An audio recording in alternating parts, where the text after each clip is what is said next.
Hi guys, so this is a review on the Hyundai Santa Fe that I have.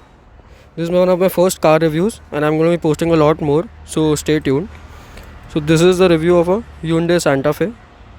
This is a 2015 Hyundai Santa Fe, which is a 2.2 liter naturally aspirated diesel engine which produces around 197 horsepower and 445 Nm of torque.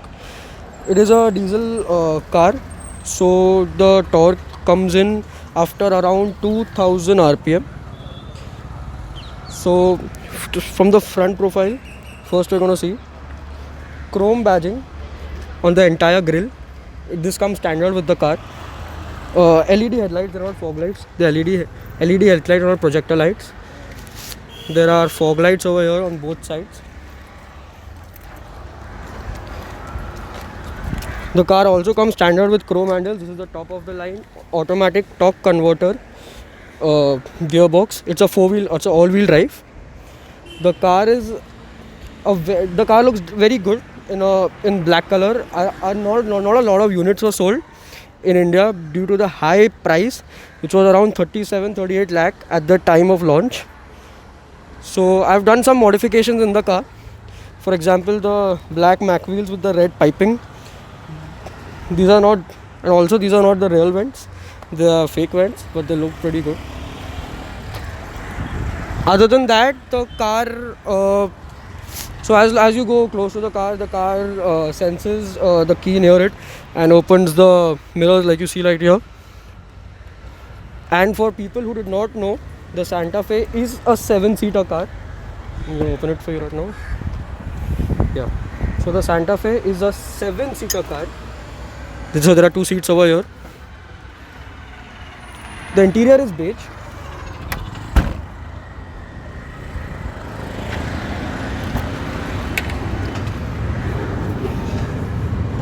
So the interior is beige. Looks pretty good from here. The leg space is quite good and the ride height is also very good. So a lot of so there are AC vents over here on both sides. The ride height for the rear passengers are also pretty good, with pretty good level of view for the window. So there's no sunroof. The older Hyundai cars do not offer sunroof. But other than that, this car is pretty comfortable with genuine leather seats, not faux leather seats, they're genuine leather seats. Let's move to the front.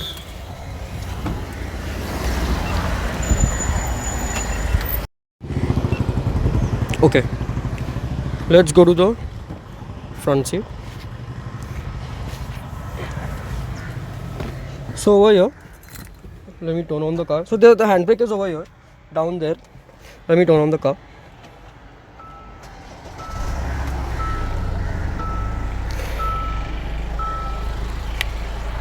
So the car is pretty good. Let me turn on the air conditioner. Okay, this is the infotainment system. This is the media system. This is the air conditioning. It has a start-stop button, obviously. This is a torque converter gearbox, which does not have unfortunately does not have any sport modes, but you can get manual control of things, so which is pretty good. The car is run quite a lot. We've used the car quite a lot, but the car has been very reliable. The car has been very good, and the power delivery of the car is very linear. Doesn't have a sudden push, but although if you press on the gas, it gives you a 2-3 second lag, but after the 2-3 second lag, the car goes pretty smoothly and it takes a nice punch after 2-3 second lag, obviously because it's a diesel engine. So that's when the torque comes in at around 1,500-2,000 rpm.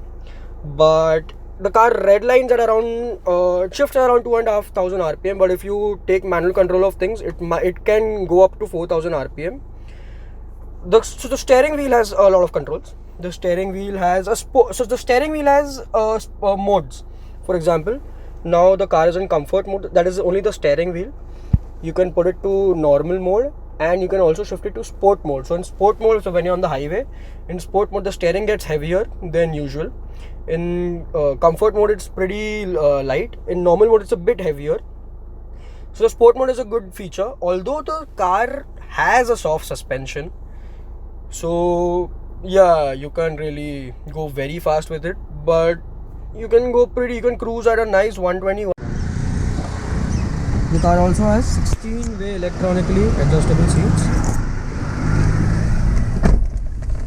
The seats are only electronically adjustable for the driver side. The passenger has manual adjustment for the seats. So the car has dual temperature control. So this is the driver side and this is the passenger side. Other than that, the car has rear foggers, front defoggers.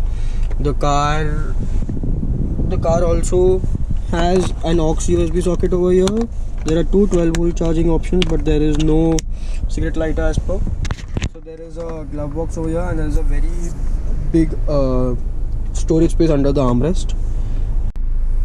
So the car has hard plastics some places, but other than that, the car has a very nice carbon-like finish on the passenger side. The car has 6 speakers, and so the car also has active eco mode, which is a eco mode in the car, and the car has 4x4 lock modes. The car has so you can obviously turn off the traction control, and there is a button to decrease and increase the brightness of the instrument cluster. The instrument cluster is pretty nice. So personally, I do not like automatic dials. I like the manual dials, the manual RPM dials and the manual speed dials.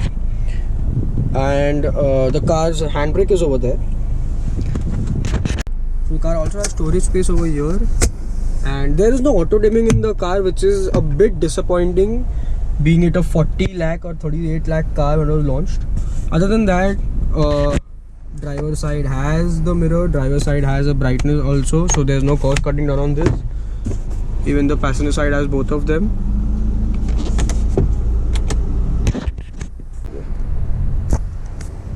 So the car has a very soft steering wheel. It is very smooth to drive. The acceleration is very easy. For example, I'm going to give it a push. There's a 2-second lag and the car picks up. The car can reach 100 easily. The car is pretty big to drive. So being a 7-seater, it is quite good. But when you see it as a car, the mirrors are very big. The ORVMs are very big, which is very good. And also the car has a lot of other features. For example, the stereo system and all is very good. The accessibility, there's navigation also. There's no live navigation, but also there's navigation in it, which is pretty good to find roads if you do not have network somewhere. If you're in a place you don't have network, so it's pretty good to find roads. The car is all-wheel drive, so that also is pretty good. Other than that, so the car does not have it's not like a German so it's not designed as a German car, although this was CBU. The indicators are as per the Indian other cars, which is on the right side, and the left side is the wiper. So let's see. So when you put into manual, so I'm on 3rd gear right now. I'll shift down to 2nd gear. Okay, I'm on 2nd gear.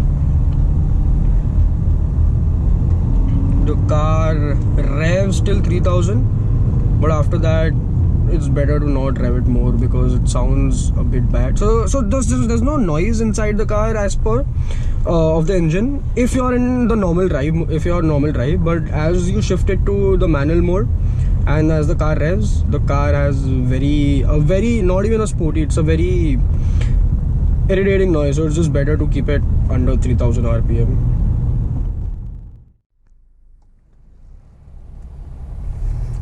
So I've driven this car also for quite a bit. One thing that I don't like in this car, and probably the only thing I don't like in this car, is the brake. The brakes are too slow. If you have to brake very urgently, it is very tough to stop the car because the brakes aren't weak.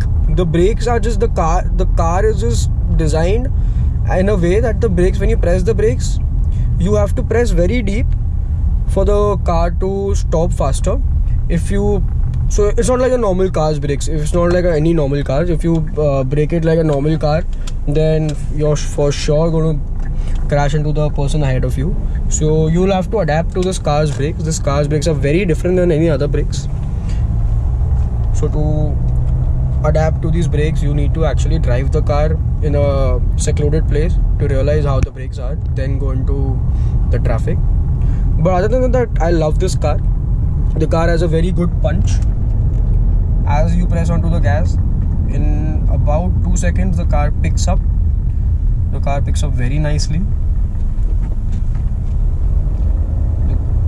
The car upshifts at around 1.5 to 2000 RPM. So it upshifted around 1800 RPM right now. After third gear, the car upshifts at around 2200 RPM.